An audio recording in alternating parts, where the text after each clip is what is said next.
3 करोड़ खवातीन, उनका बड़ा हिस्सा गिड़गिड़ा रहा है बैंकों के सामने। यूबीएल, एमसीबी, अलाइड बैंक, हबीब बैंक कतारों में खड़ी है। 10,000 की खैरात, 15,000 की खैरात, इनकम सपोर्ट प्रोग्राम के नाम पर खरबपति सिंधियों की इज्जतदार खवातीन को फकीर बना दिया गया है, भिखारी बना दिया गया है।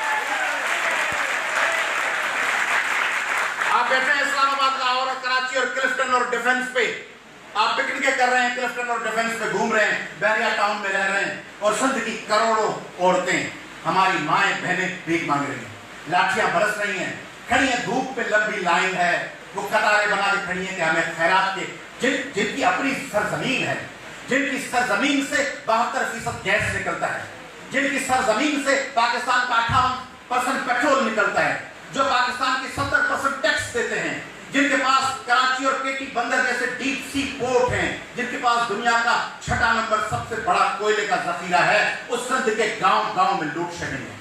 जिस सिंध के पास 58% पेट्रोल, 72% गैस और 7वां कोयले का जखीरा है, उनके घर में हर 1 घंटे के बाद 2 घंटे लाइट चली जाती है। जो पूरे पाकिस्तान को बिजली सप्लाई कर रहा है सिंध, उस सिंध के हर घर में लाइट कटी हुई है, बिजली नहीं है।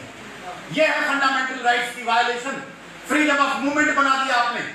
भुट्टो साहब की मेहरबानी है, आर्टिकल 25 और